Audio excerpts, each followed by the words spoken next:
Call the Raymore City Council meeting February 12th, 2018 to order. We're going to, real quickly, we are missing the mayor and the mayor pro tempore this evening, and your council rules do provide provisions for the designation of an individual presiding officer to serve. Before we make that designation, though, I would like to ask the city clerk to provide our roll call for the evening.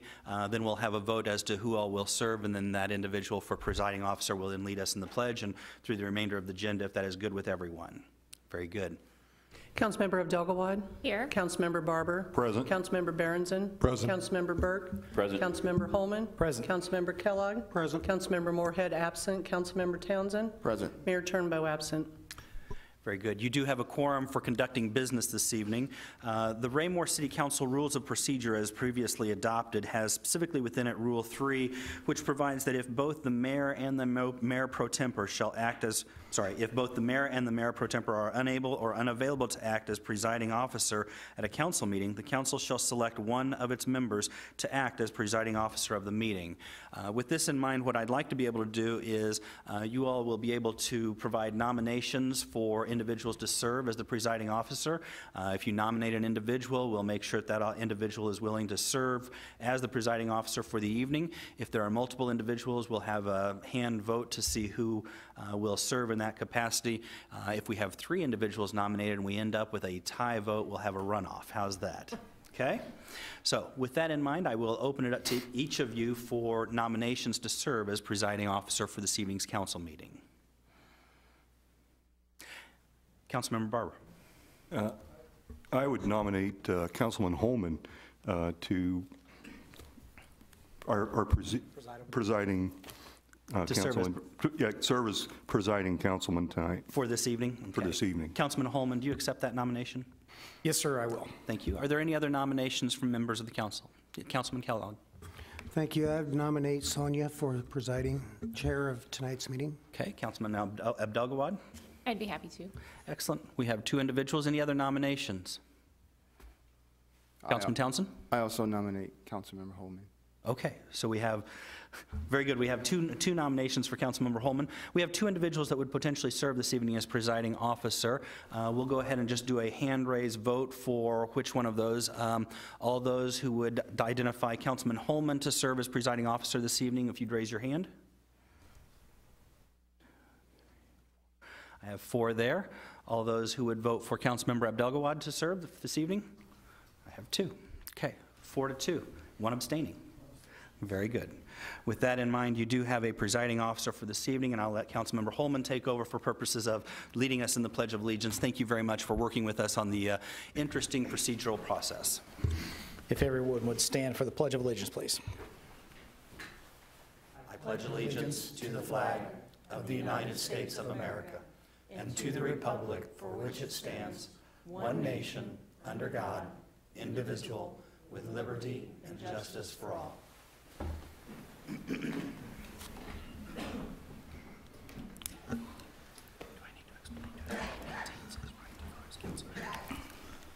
I believe the next item on our agenda is presentations and awards, and I believe Chairwoman Paris is here. Is that correct, from the Arts Commission?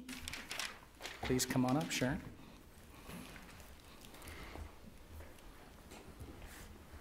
Good evening, council members. Mr. Holman, nice to see you folks again. Thank you again for having me tonight to present our newest artists who are in our gallery here.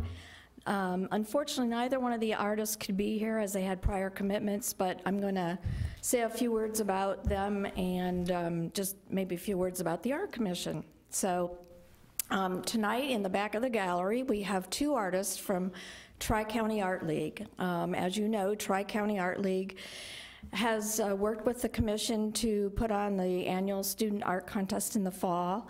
And they also are going to be one of the exhibitors again at Summerfest. We're very thrilled that they will have a tent full of artists at Summerfest. So, and I think they're going to plan to have an activity for children. So we're quite pleased to continue our relationship with them. I don't know if you know about the Tri-County Art League, but it's 52 years old. It was been around for a long time. One of the artists, in fact, is one of the founding members, Carolyn Huglet. She has, been a lifelong resident of this area, as has Sandy Braga, who is the current president of Tri-County Art League. The two ladies back have done numerous pieces of art. They're very multi-talented. They've exhibited in various art contests. They both have taught art. Sandy was a teacher in Raytown for about 15 years. Carolyn, I can't even remember how many places she's taught and what she's done over the years, but they're professional artists, and I think if you look at their art, it's just beautiful, and we're quite pleased to have them here. But I should also mention that the artwork in the case window there is also a Tri-County Art member, and that window right now is the artwork is exhibited by Paul Connor, who is also a long-term member of this area, very talented artist. And we're, again, very pleased that they could put their artwork up here. So please take a look at it and enjoy it. We hope to have them quite frequently going in the future. And with that, I just want to thank you all for your support. I think our latest Art Commission activity was this past Saturday on that cold, icy day. We had a nice group of young artists who came out and made some Valentine craft work, and it was a lot of fun. The parents had a good time. We have such a good time with the kids, and we look forward to doing more family art days. And we're fortunate to have the space over there at Park House for a while longer anyway.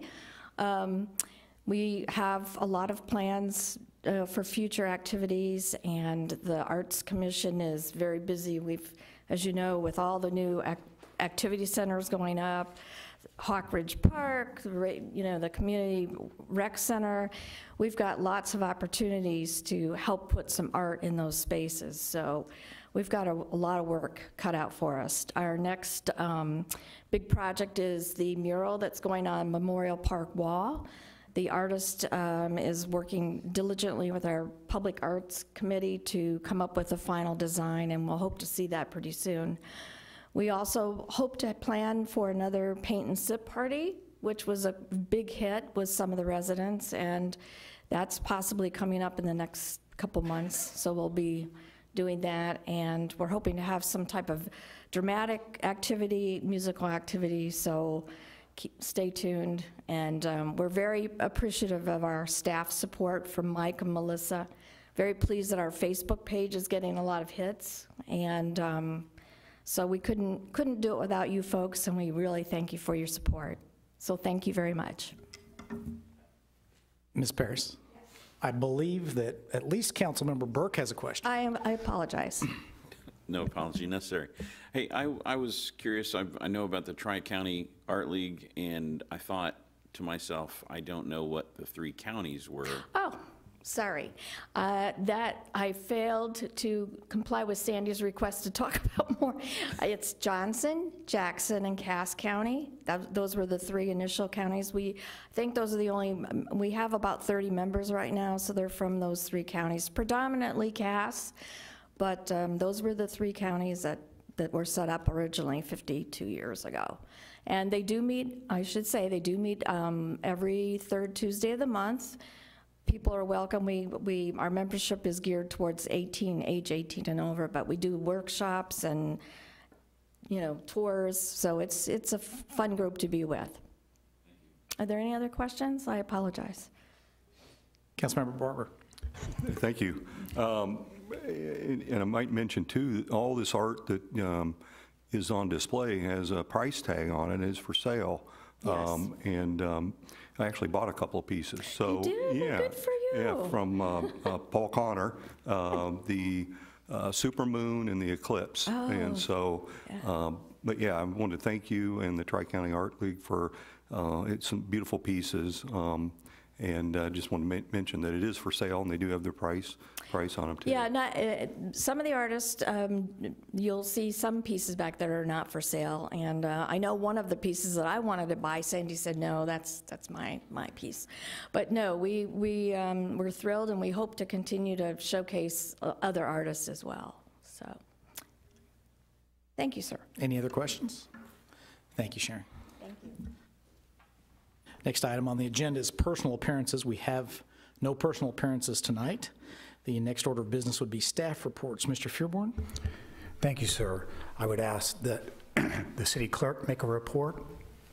Thank you, sir. Good evening, Mayor and Council. Each year, the City of Raymore adopts an ordinance establishing certain procedures to disclose potential conflicts of interest with the Missouri Ethics Commission. This staff report verifies that the proper reports for the city manager and the chief purchasing specialist have been filed with the Ethics Commission by the May 1st deadline. Those reports are open public records and are available in the office of the city clerk for review. Thank you. That concludes my report. Thank you, Ms. Warner.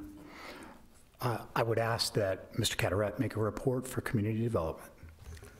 Thank you, sir. Did include the report for activity in the department in January in your packet this evening. I do want to identify one item of interest. It would be the next meeting of the Planning and Zoning Commission, which will be Tuesday, March 6th. They will hold a public hearing for reconsideration of the 27th Amendment to the Unified Development Code, which is the accessory dwelling unit item, which we had discussion at your last work session. Staff is working on incorporating comments that were made by council members at that meeting into a revised draft. We will submit that for public review and have it available at the public hearing for discussion with the commission. So we look forward to that. That would conclude staff report.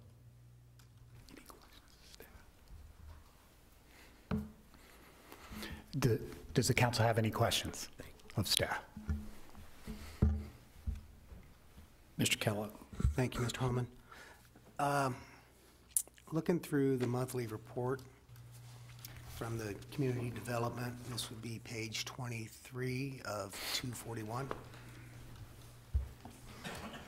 Down at the bottom of the table, where it says valuations for the total residential and commercial permit valuations, the very last column says 2,076 total. Is that a Scribner error? Yes, sir, it is. Thank you. Yes, that's 2017. Thank you. Any other questions of Mr. Carteret? Sir? Thank you, sir. I would ask that the chief of police make a report for police emergency management. Thank you, Mr. Fearborn. It seemed like an appropriate time. Many people on the council are familiar with Missouri Peace Officer Standards and Training. I talk a lot about POST, and I talk a lot about the training that our officers have to go to. We just finished a 3-year cycle in the training requirements for our police officers at the end of 2017. So it seemed like a good time to talk a little bit about some of the things that our officers have been doing. Just for the folks in the audience, POST is a division of the Department of Public Safety and has responsibility for licensing police officers, ensuring compliance with police officer training requirements, conducting investigations into officers who are in violation of those standards that are in the Missouri Revised Statutes, but also licensing training academies, much like the Cass County Academy, the Kansas City Police Academy, where we send our officers to a variety of training. And so as I mentioned, that training cycle just ended on December 31st of 2017. But during that period of time, the training requirements changed. Previously, we had 48 hours that were required during that 3-year cycle. Councilman Holman is shaking his head. He's very familiar with these.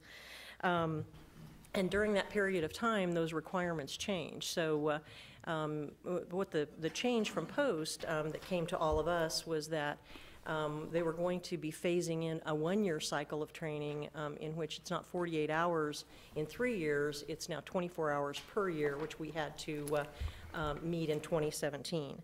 A lot of the areas remain the same: legal studies, interpersonal, technical, firearm skill development, racial profiling, all of those things, but with some additional focus on subject matter like officer well-being, fair and impartial policing practices, and implicit bias recognition, handling persons with mental and cognitive impairment issues, tactical training, which includes de-escalation and crisis management, critical thinking, and topics like that. I'm proud to be able to say that during that 3-year period, our officers had over 3,800 hours of training, with 1,300 hours in 2017 alone. So we are looking for every opportunity to send our officers to those places, some of which I mentioned, the Cass County Regional Academy, Post Academy, the Kansas City Regional Academy, Blue River, Missouri Police Chiefs, local GovU, and Mark and other private providers as well. But I'm really proud to report, too, that we have a number of folks on our staff that are post-certified trainers, and we are taking advantage of having those folks on staff to conduct training here. We now have Centerview, which is a great, great venue for us to host training, and we're now starting to sort of lead the area here in providing training. We just had a training over there today on car stops, and we have agencies from all over the metropolitan area represented attending the training that's being hosted by us right here at Centerview. But just really quickly, I'll give you kind of a rundown. We have people who are post-certified in firearms training, fair and impartial policing, TASER training, defensive tactics, surviving secondary trauma, response to active shooter, legal updates, and accident reconstruction. Detective Don Shepard and Lieutenant Abdelgawad are also certified as generalist instructors, which means that they can teach at any academy anywhere in the metropolitan area, and sometimes do. They've been called upon to teach at some of those academies because they've gone through all of the requirements to be post-certified as a generalist instructor and can teach any and all things at those academies. So that was just a really, really quick rundown, but I'm really proud of our folks for getting the training that they need. Obviously, they're better police officers for that training that they get, but they're also providing a lot of instruction to other police departments in the area as well. Any questions of Chief Zimmerman? And this was actually Lieutenant Abdelgawad's report, but he is out on a call right now, so he dodged Thank you, the bullet. Chief. Thanks. Thank you, Chief. Just a real quick update, a reminder to the council that there will be no work session next week, February 19th. It's the President's Day holiday. And want to report to you, we just learned before the council meeting that Councilmember Moorhead has been readmitted to the hospital today. That concludes staff reports, sir. Thank you, Mr. Fearborn. Next on the agenda would be committee reports. We have no committee reports this evening. That leads us into consent agenda. Do I have a motion to dispose the consent agenda this evening? I move that we approve the consent agenda, including item A, City Council minutes from January 22nd, 2018. Item B, approval of the Safety Traffic Enforcement Program. And item C, appointment of Matthew Wiggins to the Planning and Zoning Commission. Second. Did we get, who was the second? All right. I will make one change to this as a presiding officer. I'm going to separate out the city council meetings as city council minutes from that meeting, as I was not present, so I will be abstaining from the vote. That does not constitute a problem with the quorum, does it, Mr. Zur? No, you'll be fine with that one. You'll have a vote for approval of the minutes of the meeting after your approval of the consent, the consent agenda. No, my concern more was if we're a little short tonight, if I don't vote, that doesn't constitute any issues, does it? All right, so we do have a motion on the floor and a second for the consent agenda to exclude item A at this time. The city council minutes would be the remaining three items, remaining two, B and C, approval of the STEP program and appointment of Matthew Wiggins to the Planning and Zoning Commission. All those in favor? Looks like 6 in favor. I'm sorry, 7. I forget I have to vote. 7 in favor, none opposed. Motion passes. And now a vote for approval of the city council minutes from the January 22nd, 2018. All those in favor? Opposed? Abstentions? 6 in favor, no opposed, 1 abstention. The next item of business would be unfinished business. We are on Bill 3337A or 337B, which is the Show Me Green sales tax holiday.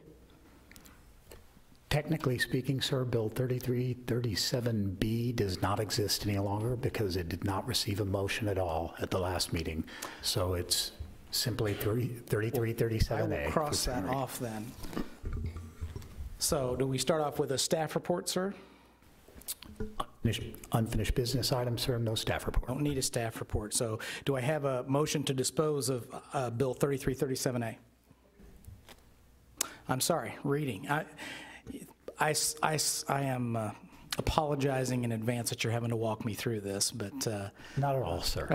first time. Jeannie, if you would keep walking me through this, please. Yes, sir. The second reading of Bill 3337A by title only, an ordinance of the City of Raymore, Missouri, committing the City of Raymore to participate in the Show Me Green sales tax holiday in 2018 only. Do I have a motion to dispose of Bill 3337A? I move that we approve Bill 3337A, to approve the Show Me Green sales tax holiday for 2018 only. Is there a second? Second. We have a motion and a second to approve Bill 3337A. All those in favor? It's like 7 in favor. That doesn't leave any opposed or abstentions. Bill passes.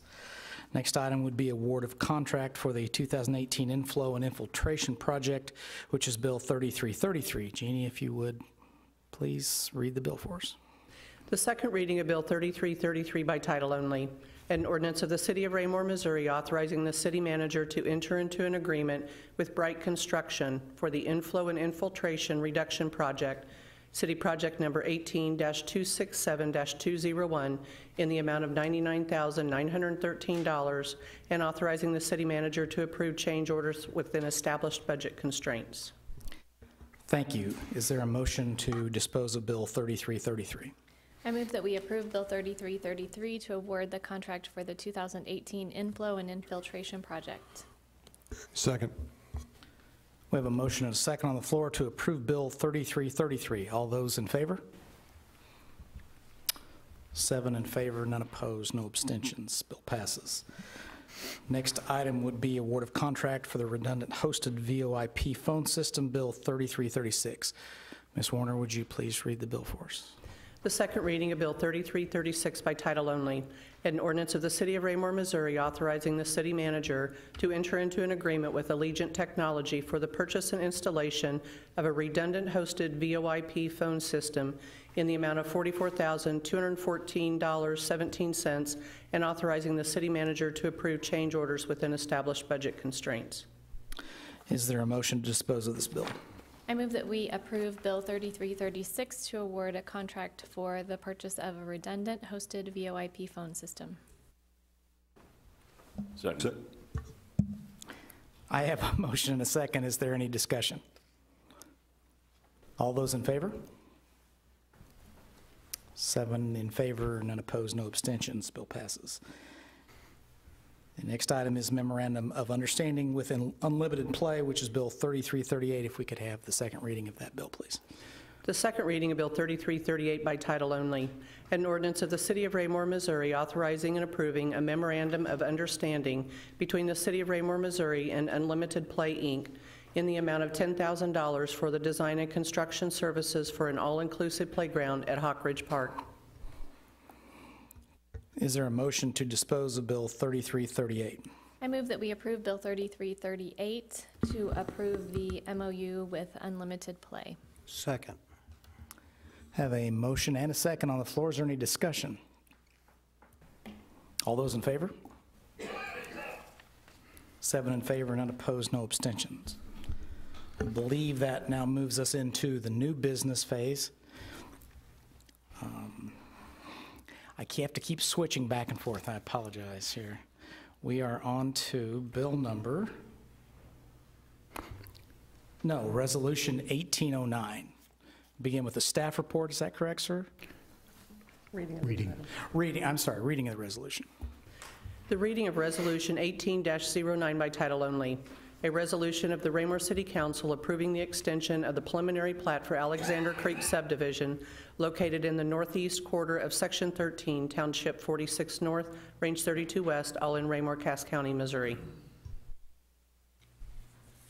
Now a staff report, I believe. Thank you. I would ask Mr. Cataret to make a staff report on this particular agenda item. Thank you, sir.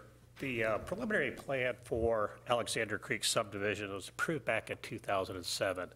The current property owner of the undeveloped land is Lee Homes. They were not the original developer. They came in and bought the undeveloped lots in Phase 2, and then all the undeveloped land remaining in Alexander Creek in 2014. They've been actively building since they purchased the land. They currently have 10 homes under construction in that second phase. The second phase was, when it was initially opened, was very large. So even though they have 10 homes active, there's still 38 undeveloped lots in that second phase. Too high of a number, according to the property owner, to start looking at building the next phase of the subdivision. So they are here this evening, represented by their engineer, Matt Schlicht, requesting a one-year extension. If it is approved, then it would grant an extension to the expiration of the preliminary plat to February 26th of 2019. That concludes staff report. Thank you, sir. Are there any questions of staff on this item? Ms. Abdulgawa. Thank you. I'm just curious, now that this is getting to be not quite a bit older, just over 10 years old, can you give us some idea, do we have other plats that are this old that we keep extending and extending? Is this kind of unusual to have one extended for this long? What does that range tend to be? Maybe what are some of our older ones? We've had, this would be probably the oldest one going back, if we're looking back at, the 2007 date.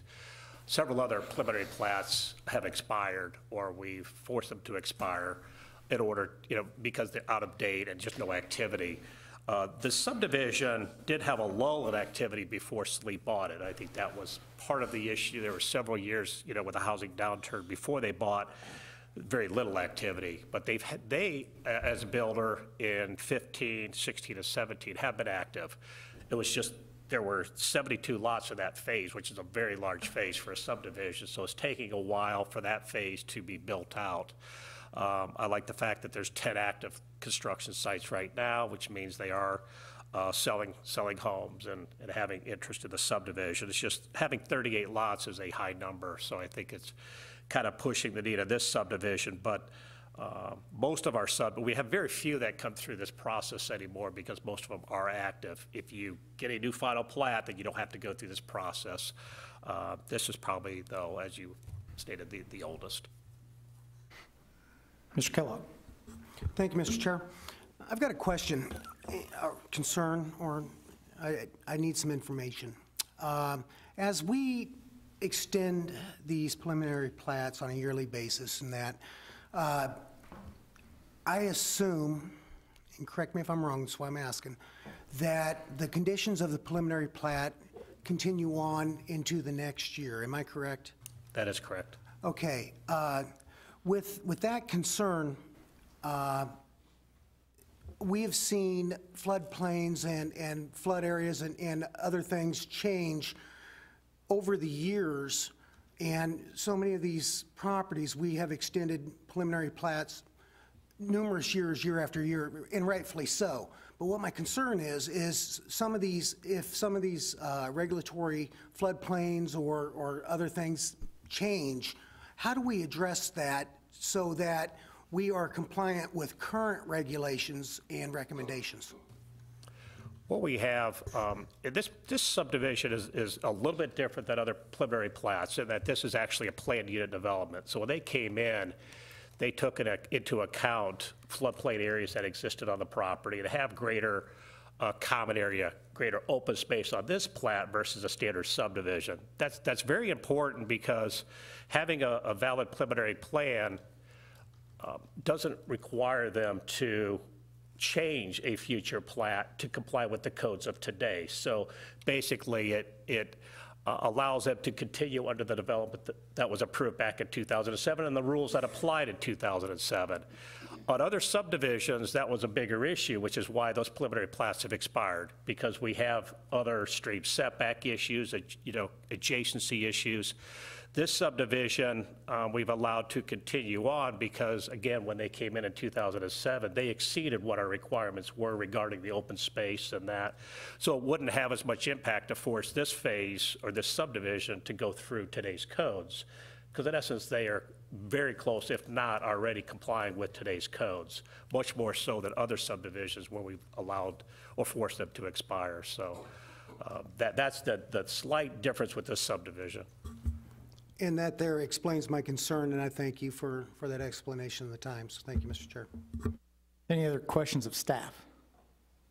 Would the developer like to come forward and say anything or add to what we've already heard?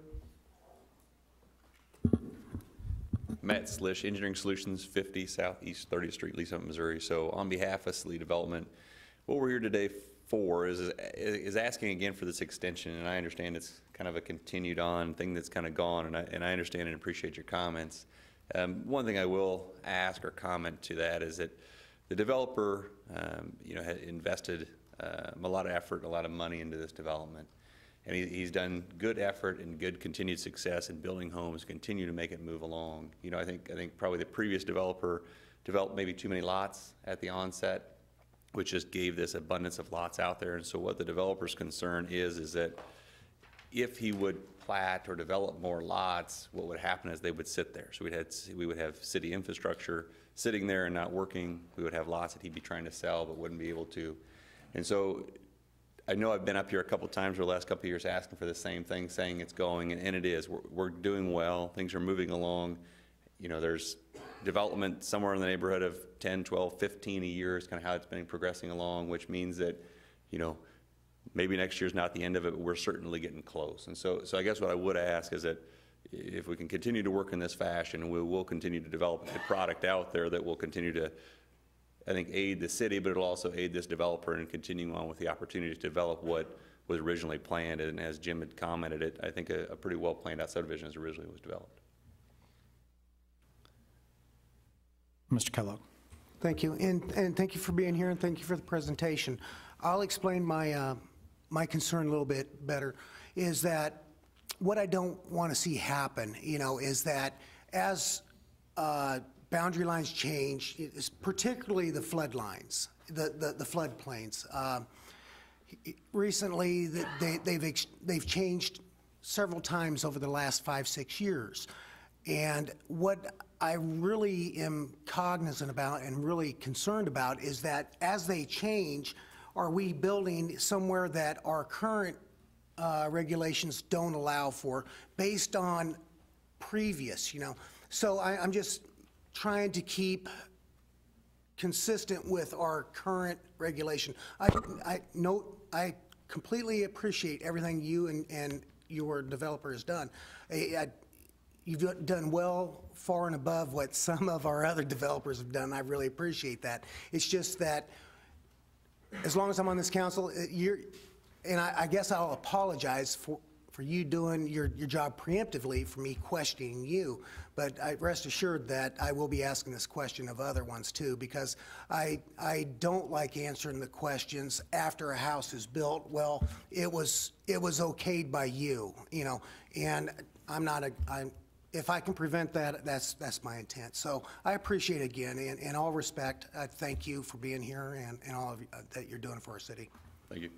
Mr. Burke. Thank you, Mr. Holman. Question for you. Do you know how many units are already completed at this point of the 215? I don't think I brought that with me. Less than 100 or more? I think they're probably in that. Right at 69 are currently occupied. Thank you. So the goal and the rate's been about 15 a year has been the assumption rate basically throughout that since Salee has taken over. Thank you. I was just curious at this point, looking at some of a year from now, I would probably ask you about, what kinds of the recreational facilities, but you're not close to that threshold, so that's not a problem. Any other questions of the developer's representative? I have one, just roughly provided the numbers that you've given us and the current rate of building, which sounds pretty good. Assuming status quo, you would probably expect this to be roughly completed in about 3 years, probably? Is that a pretty good assessment? I think it'd be reasonable. We've kind of been playing with when that idea is, because the game is with any development is you develop new lots, those become the prized possessions, and so then some of the others get pushed out. And so what the developer's trying to do is not allow some of the ones that remain here for some time, is try to force the inventory to get down to the level such that the ones get used up as necessary. So my assumption is that, yes, if we continue on with this 15 a year, that probably puts us in another year to start designing, and then probably 2 years after that, we got everything up and going, and then your development's there. And then does the developer own additional real estate? Do you have the opportunity to open another phase of the development at that point? Well, so the next phase would probably there's probably 2 or 3 phases, I would say, to complete the subdivision. The next phase will kind of be coming to the south and east side, and then we'll start working our way up to the north and east. So currently, the developer only owns the land within the plat, but is always looking. Understood, thank you. Any other questions? Thank you, sir. Is there a motion to dissolve or get rid? I move that we approve Thank you. Resolution 18-09, the extension of the Alexander Creek preliminary plat for 1 year. Second. It's always have good friends that understand you. We have a motion and a second on the floor to approve Resolution 1809. Is there any further discussion? All those in favor? Motion passes unanimously, 7-0. And the next item is Resolution 1810. And if Ms. Warner, if you will continue walking me through this and read the bill, please. Yes, sir. The reading of Resolution 18-10 by title only. A resolution of the Raymore City Council approving the extension of the preliminary plat for the Raymore Galleria North, located in the southwest quarter of Section 8, Township 46 North, Range 32 West, all in Raymore, Cass County, Missouri. And Mr. Fearborn, do you have a staff report for us? Thank you, sir. I would ask Mr. Cataret to make a staff report on this agenda item.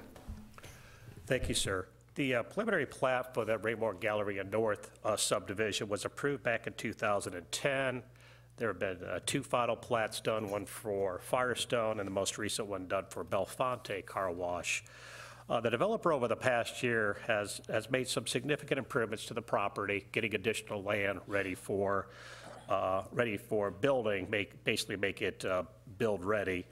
They've done extension of the water main, extension of the private access road, and a relocation of the stormwater detention basin, as well as significant site grading along 58 Highway, again, to make those sites pad ready. They've also been talking with us in their review of the Kentucky Road realignment, because we will require right-of-way from the developer for the extension of that roadway. They've been active in those discussions as well. They are requesting a 2-year extension. Typically, the council historically has been looking at only 1-year extensions. I just wanted to identify that they did ask for a 2-year. Resolution is prepared for a 2-year extension. If you grant a 1-year extension, we will modify the resolution. That would conclude staff report, sir. Thank you, sir. Are there any questions of staff? No questions. Is there a representative from the developer here tonight that would like to speak or add something? Not this evening. Is there a motion to dispose of Resolution 1810? I move that we approve Resolution 1810 for a 1-year extension of the Raymore Galleria North preliminary plat. Second. We have a motion and a second on the floor to approve Resolution 1810 to make the change from, as written, 2-year to a 1-year extension of the plat. Any discussion? Mr. Burke. Thank you, Mr. Holman. Mr. Cataret, it's unusual to see the staff giving approval on a 2-year ask on this type of situation. What made the staff feel that this was a good fit for a 2-year rather than a 1-year that like we've been doing? It was not a staff request. The request came in from the applicant as a 2-year. I simply passed that request on. This staff's recommendation, I advised the developer to request a 1-year. They came in with the 2 years. That's the only reason I processed it that way.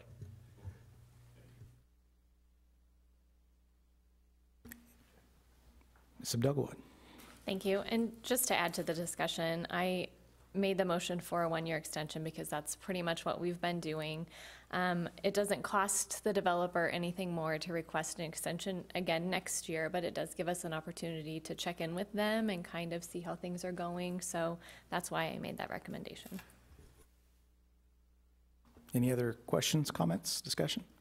I will, since I have my head above water just a little bit, I would concur with Ms. Abdelgawad's comments. Our standard has been on most of these extensions a 1 year. I believe this particular property has received 1 year extension within the last year, and that's pretty much the standard, so I would agree with that. Having said that, Mr. Burke, please. I was going to add that as I read the packet, when I saw the approval from staff, I thought that was indicating that that would be a suggested move as opposed to, yes, they've asked for 2 years, and that's certainly within the purveyance of them asking for that. So I think the 1 year is good as well. We have a motion and a second on the floor to approve Resolution 1810 for a 1 year preliminary plat extension for the Raymore Galleria North. All those in favor? Motion passes unanimously, 7-0. Next item on the agenda is Edgewater at Creekmore 6th final plat. This is Bill 3342. Ms. Warner, if you would read the bill for me, please. The first reading of Bill 3342 by title only, an ordinance of the City of Raymore, Missouri approving the final plat for Edgewater at Creekmore, 6th plat, lots 165 through 218 in Tract H, located in Section 4, Township 46 North, Range 32 West, Raymore, Cass County, Missouri. Thank you. Do we have a staff report this evening, Mr. Fearborn? Thank you, sir. I would ask Mr. Cataret to make a staff report on this agenda item. Thank you, sir. Bill 3342 proposes approval of the Edgewater at Creekmore 6th final plat. This is a single-family subdivision phase, contains 54 lots. It's generally located to the east of Creekmore Drive, when Creekmore Drive takes a southerly turn, located between the 16th fairway and the lake.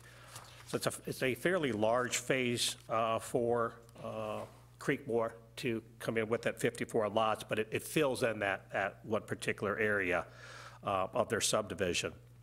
The Planning Commission has submitted proposed findings of fact concerning this final plat. It was at their February 6th meeting where they voted 6-0 to submit those findings of fact and recommend approval of the final plat application. We've also included the development agreement that goes along with this phase of the subdivision for your review. The project engineer typically is here, Mr. Steve Warger. He contacted me just before the meeting, was able to be here this evening. So he says his regrets for that. If there's any questions, I'll be glad to answer them. That concludes staff report. Thanks, sir. And you said that the developer was not here, so are there any questions of staff? Mr. Kellogg. Thank you. Yes, I do have a question. With this being on the western edge of the water line there, and looking around the existing neighborhoods there, here a while back, we dealt with construction equipment and trucks driving on the roads and deteriorating the roads. And I see this, and I see this as kind of challenging. Is there a plan for construction equipment and that in this instance, and how will that be addressed? Yes, sir. The construction equipment for this phase would utilize the construction entrance that comes in off 163rd Street. It would be their shortest point to get to this subdivision phase. So they'd be utilizing, to the south of the drawing that's included in your packet, they have built a construction road that is utilized for their heavy equipment. It would actually be Creekmore Drive extended south. That will eventually connect to 163rd Street, just not shown on your plat drawing. It's the same construction road the council approved.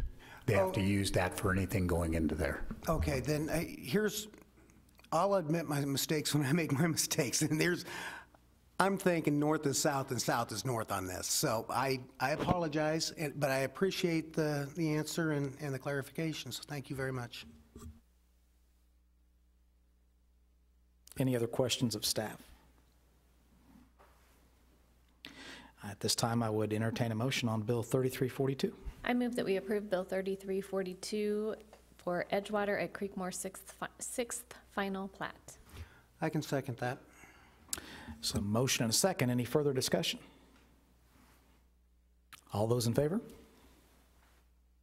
Motion passes unanimously, 7-0. Next item on the agenda is Bill 3341, the TB Hanna Station Improvements Contract. Ms. Warner, if you would please take me home. The first reading of Bill 3341 by title only, an ordinance of the City of Raymore, Missouri, authorizing and approving a contract with Cook, Flatt, and Strobel, CFS Engineers, PA, for the consulting services including design, bidding, construction management for the TB Hanna Station improvements in the amount of $53,100. And Mr. Fearborn, if you would provide the closing relief, please. Thank you. I would ask Mr. Mustine to make the staff report for this item. Thank you, sir. Council.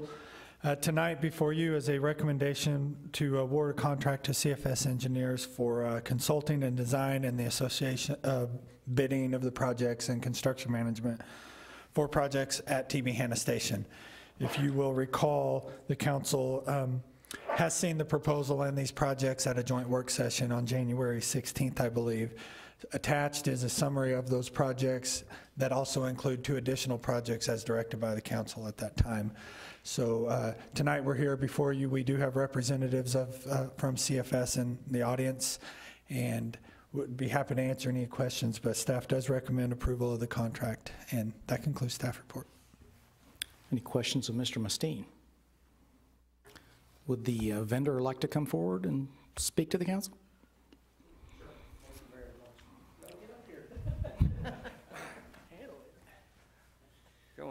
Good evening. My name is Todd Polk. I'm with CFS Engineers. This is Jim Schusler. We are very excited. We've been tracking this project for quite a while, and it's been exciting getting to this point. We've been through many iterations, and this park and what it means for the city excites us, and we just can't wait to be a part of it. Any questions of the vendor? Thank you very much for being here. The park is very important to us. While it also is a big piece of our future, it has many ties to our beginning of our history here as well. And I think, I'm sure you're very familiar with that. So I appreciate you taking time out of your schedule to be here and speak to us this evening. Thank you. I would entertain a motion on Bill 3341, the TB Hanna Station Improvements Contract.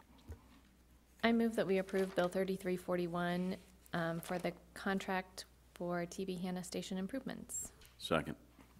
I have a motion and a second. Is there any further discussion on this item? Mr. Burke. Thank you, Mr. Holman. I wanted to say that I appreciated staff putting in the minutes from the park meeting, the park board meetings, and felt like that they did some very good due diligence in their questions at those meetings, which upon reading them made it so I didn't have to ask them here. So I appreciate that work. Any further discussion? All those in favor of Bill 3341? Bill passes unanimously 7-0. Next item on the agenda is public comments. If you would like to come up and speak before the council, please identify yourself for the record and try to keep your comments to a maximum of 5 minutes. No one wants to come and speak to us tonight. Understood. That moves us into mayor-council communication, and I'll start with Mr. Barber to my right, sir. The floor is yours. Thank you, Mr. Holman, and I'm not going to give you a grade tonight, but I will say that for your first time, at least me hearing your first time here, I thought you did extremely well. Thank you. I want to congratulate Matt Wiggins and being chosen for his position with planning and zoning. Our city could not run without our citizen volunteers. They're so very important. I personally know Matt, and he has had a lot of questions, as Matt does, and I think he'll do a fine job, and excited to have him on board. Chief, I wanted to tell you I really appreciate your report that you did tonight.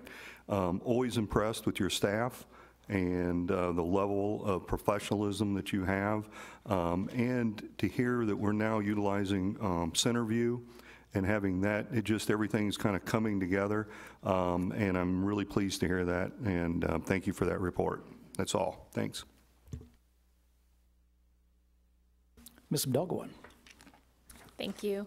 I would like to echo the welcome to our newest volunteer on our P&Z board, Matt Wiggins, and also to thank the representatives from the Tri-County Art League for sharing their artwork with us in the council chambers for the next quarter. Thank you. Mr. Berenson. Thank you, Mr. Chair. I will be the third one to welcome Mr. Matt Wiggins. I have not had the chance to meet him yet, but look forward to it, and I've heard great things about him as well. Mr. Holman, great job tonight, and great job helping him out, those of you that helped him as well. And lastly, I'd like to ask everybody to keep Mr. Moorhead in your thoughts and prayers while he's recovering in the hospital. Thank you. Mr. Burke.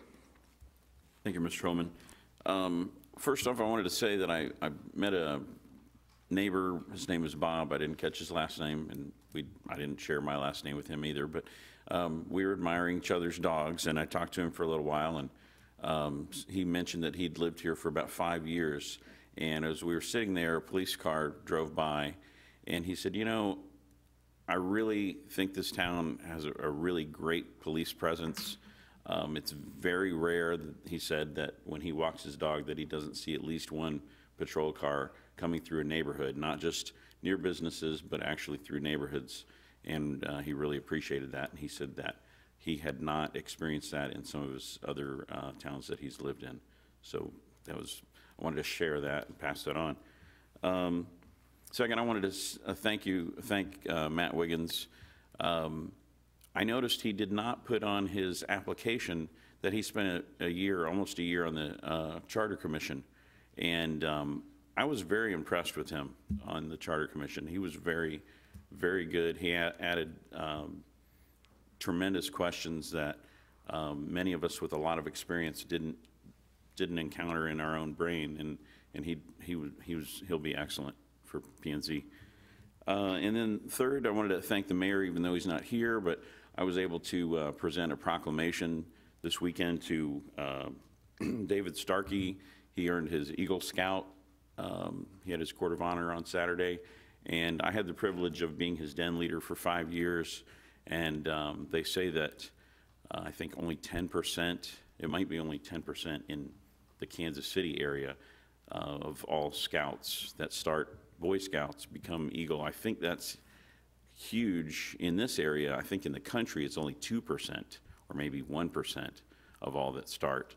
So I'm very proud of him because I met him when he was a first grader, and he's an 8th grader now, and he's going places. So that's awesome. I was really pleased to be a part of that. Thank you.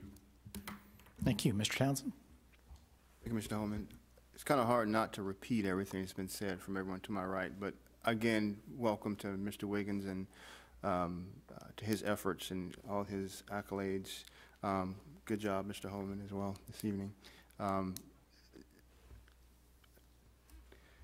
Mr. Burke brought up a topic with regard to our police, and there's a story I just want to kind of bring to light.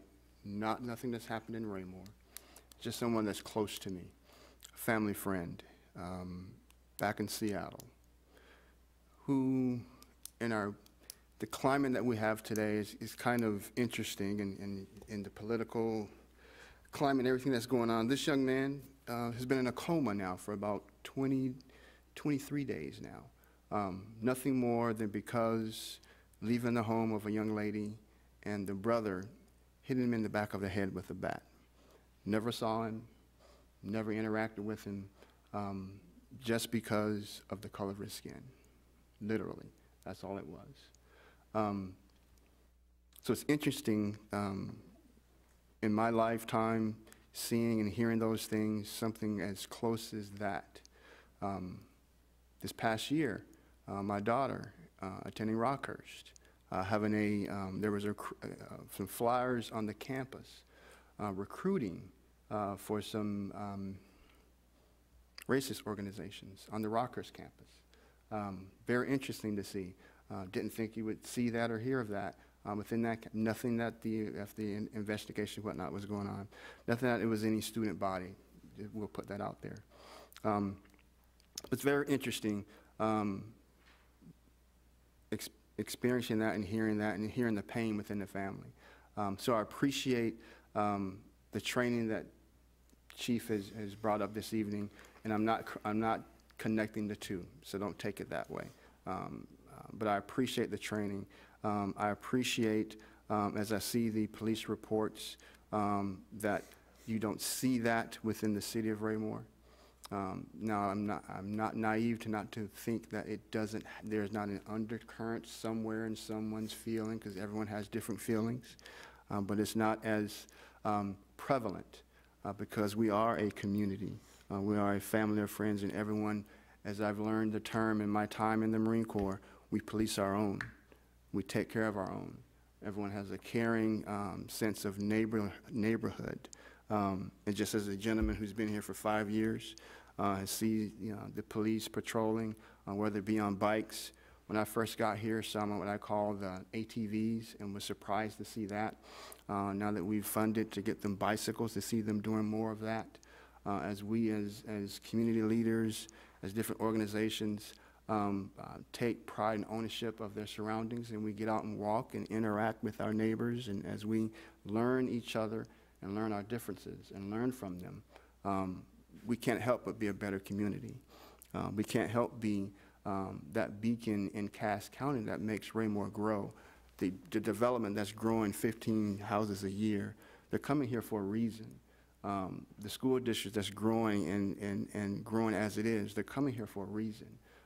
Because of the family nature that's here in Raymore and the surrounding areas.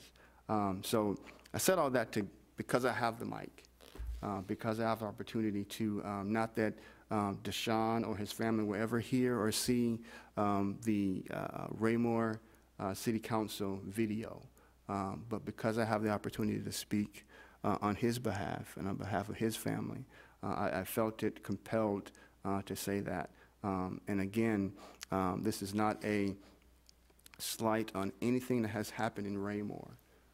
This is just an opportunity for me to encourage everyone who's listening, encourage everyone as they're out and about, to listen to their fellow man, to learn.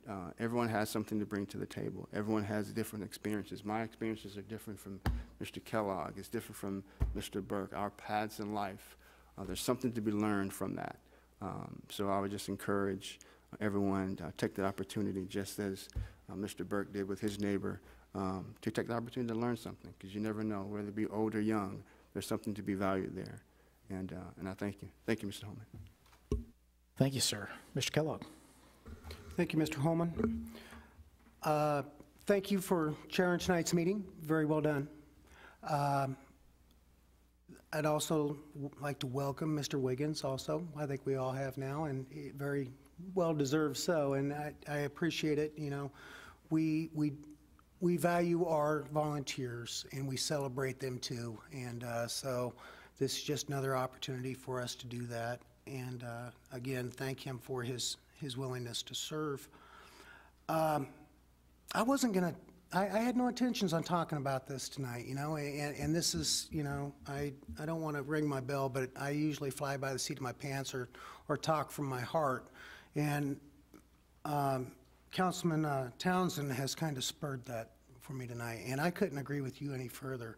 You know, I'm right there with you, you know, and what you're saying is, you know, and I agree, that get out into the community and be a part of the community and get to know the community, and that's our neighbors, you know, that's what will make us safe, and that's you know, there's so many rewards that go along with it and dividends to come with it.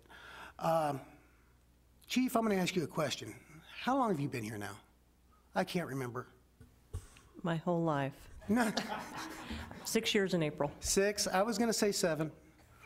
I'm going to share a story that I haven't done, and I usually don't do this, but I do this in commendation and recognition of what kind of a chief we have and how long, you know, I've had this relationship with her.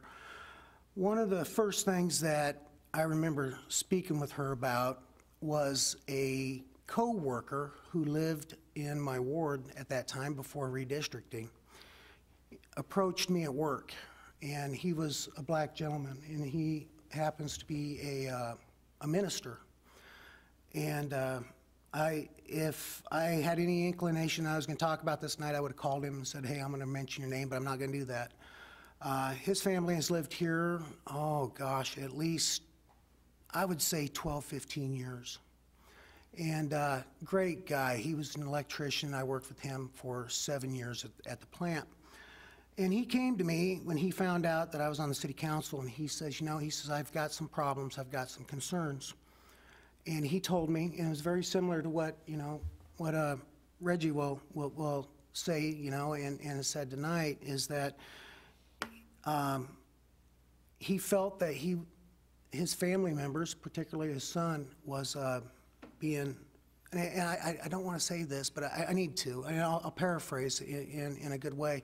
He felt that he's being profiled because, you know, his son was a black male driving a very nice car here in Raymore.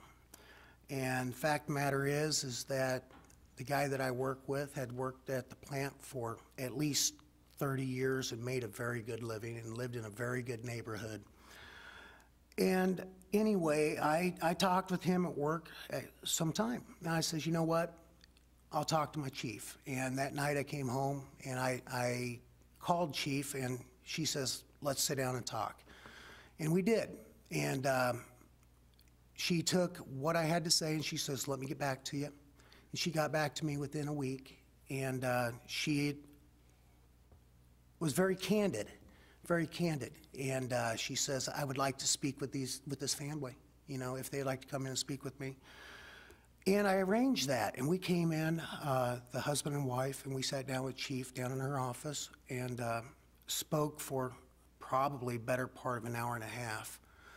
And she assured that family what steps she was taking and what she was doing, and she addressed some issues, not big issues, but she addressed what she saw as what were issues.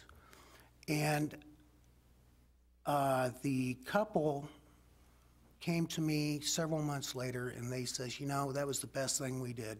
And they absolutely loved our chief. They got a new perspective as to what community policing is and what it takes, and it felt good. And to this day, when I run into that family at the Lowe's or the Walmart, he always mentions it and always mentions you, Chief. You know, he's written letters, you know, praising the city of Raymore because of that. And I guess where I'm coming from is that I'm just so proud that we have that type of staff here, and it's not just Chief Zimmerman. It's everybody in this front row. It's, you know, it's everybody in all the offices. And I would encourage people to be a community, you know, be a community. Get out there and you know, because I don't believe that we are the stereotypical racially divided, divisive city that we see on the news, you know. And I hope we never have that impression. And but we have a responsibility to our city and to ourselves and to our neighbors to assure that that doesn't happen. So I've rambled on, and you know, again, that's because I'm talking from my heart, and I appreciate each and every one of you up here tonight and all of your things you've done tonight. So thanks a lot, and that's all I got. Thank you, sir. When there's a story that when Franklin Roosevelt died and Harry Truman assumed office, that his first comment was, I feel like I've had a bale of hay dropped on me. I understand what President Truman meant by that after this evening. I would like to thank my colleagues on the council for lying to me very graciously and telling me I've done a good job when I know I haven't done the best, but we did get through it. I would ask everyone to keep Mr. Moorhead in your thoughts and or prayers. He has been and continues to be a very good and faithful servant of this city. Perhaps Mr. Kellogg served with him on planning and zoning prior to the city council. He certainly has the best interest of the city at heart at any given time, at any given moment that he is thinking about us. So please remember him. I do have an item after this session for next year's budget. That would be a teleprompter. Make it a lot easier for you, Mr. Fearborn. And the last thing that I would have is, again, thank you to staff, particularly those 6 individuals. Mr. Krass didn't have to burden himself with me too much, but the rest of them had to spoon feed me and hold me at crutch all evening. Thank you very much, and I believe that's all we have. We do not have reason to go into executive session. Is that We do correct, not, sir. Thank you. At this time, I would entertain a motion to dismiss. I move that we adjourn. I'll second. Motion to dismiss this evening's meeting. All those in favor? Unanimous, 7-0. Meeting is adjourned. Thank you.